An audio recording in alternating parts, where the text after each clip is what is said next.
Welcome to Brain Roots IAS. आज हम पढ़ेंगे इंडियाज प्लैनेट फोकस्ड प्लान। चलिए इसमें एक डीप डाइव करते हैं और देखते हैं कि देश अपने एनवायरनमेंट के फ्यूचर को आखिर शेप कैसे कर रहा है। तो सबसे बड़ा, सबसे क्रूशियल सवाल यही है, एक तरफ 1.4 बिलियन लोगों की एस्पिरेशंस है और दूसरी तरफ हमारे प्लैनेट की हेल्थ। इन दोनों को एक साथ कैसे साधा जाए? इसका जवाब एक बहुत ही पावरफुल आइडिया में है, जिसे कहते हैं decoupling economic growth from environmental degradation. मतलब देश की इकोनॉमी तो बढ़े, आगे जाए, लेकिन एनवायरनमेंट की कीमत पर बिल्कुल नहीं।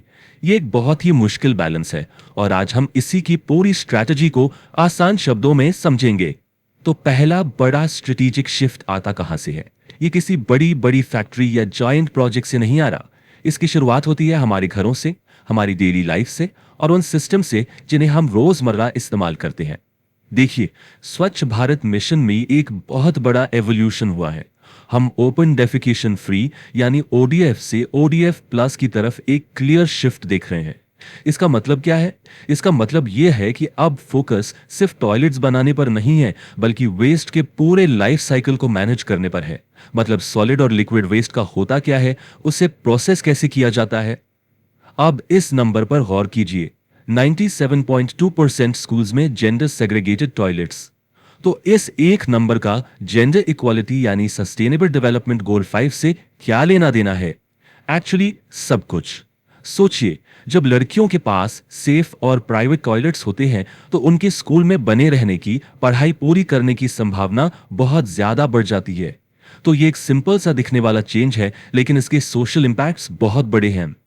अच्छा, अब बात करते हैं प्रोडक्शन की। जो पुराना मॉडल था वो था लीनियर इकोनॉमी का, यानी take, make and dispose. Resources लो, सामान बनाओ, इस्तेमाल करो और फेंक दो, सिंपल। लेकिन अब फोकस शिफ्ट हो रहा है सर्कुलर इकोनॉमी पर, रिसाइकल, रीमेक एंड रीयूज। तो यहां सबसे बड़ा सवाल ये उठता है, आप उन कंपनीज को अकाउंटेबल कैसे ठहराते हैं जो ये सारा स्टफ प्रोड्यूस कर रही हैं? आप उन्हें अपनी ही बनाए हुए वेस्ट की जिम्मेदारी लेने पर मजबूर कैसे करते हैं?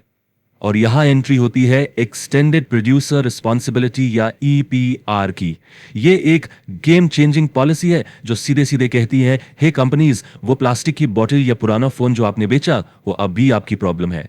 ये पॉलिसी उन्हें लीगली फोर्स करती है कि वो अपने प्रोडक्ट्स के एंड ऑफ लाइफ को मैनेज करें, खासकर प्लास्टिक और ई वेस्ट के मामले में। और इस पॉलिसी का जमीनी असर देखिए, सिर्फ 5 सालों में देश में वेस्ट रिसाइकलिंग फैसिलिटीज की संख्या 3036 तक पहुंच गई है। ये 3 गुना से भी ज्यादा है दोस्तों। ये सिर्फ एक नंबर नहीं है, ये एक पूरी की पूरी नई इंडस्ट्री के बनने को दिखाता है। एक ऐसी इंडस्ट्री जो वेस्ट को एक प्रॉब्लम नहीं बल्कि एक रिसोर्स के तौर पर देखती है। अच्छा, अब आते हैं दूसरे बड़े शिफ्ट पर।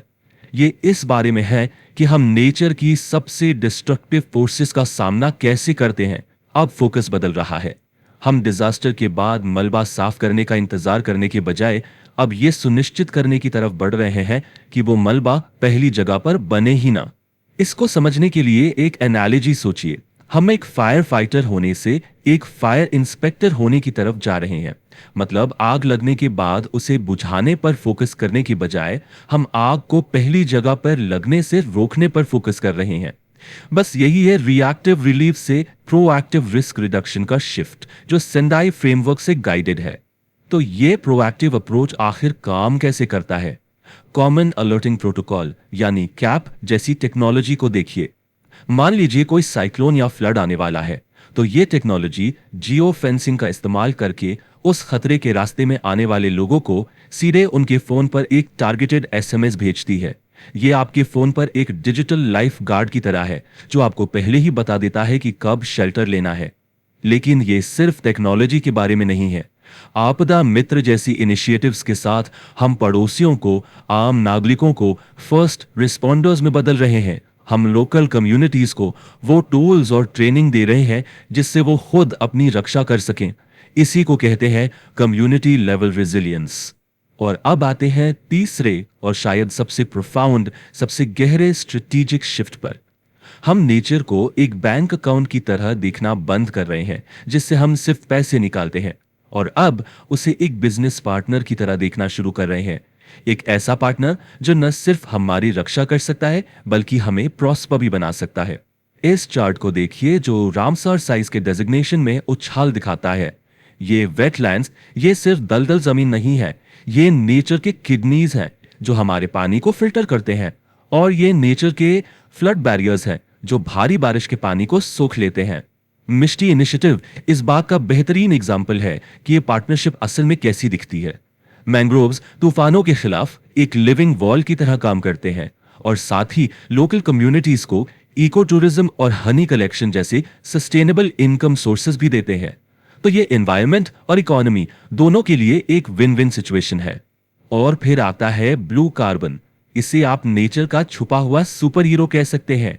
हमारे ओशंस और कोस्टल इकोसिस्टम्स जैसे कि मैंग्रोव्स जमीन पर मौजूद जंगलों से कई ज्यादा कार्बन एब्जॉर्ब और स्टोर करते हैं। सोचिए 7,500 किलोमीटर लंबी कोस्टलाइन के साथ ये क्लाइमेट चेंज के खिलाफ भारत की एक सीक्रेट सुपर पावर है। तो जब हम इन सभी अलग अलग थ्रेड्स को, इन सभी पीसेस को एक साथ बुनते हैं तो हमें क्या मिलता है? चलिए भारत के ग्रीन डैशबोर्ड को देखते हैं और समझते हैं कि ये सब एक साथ काम कैसे करता है। इस टेबल पर नजर डालिए।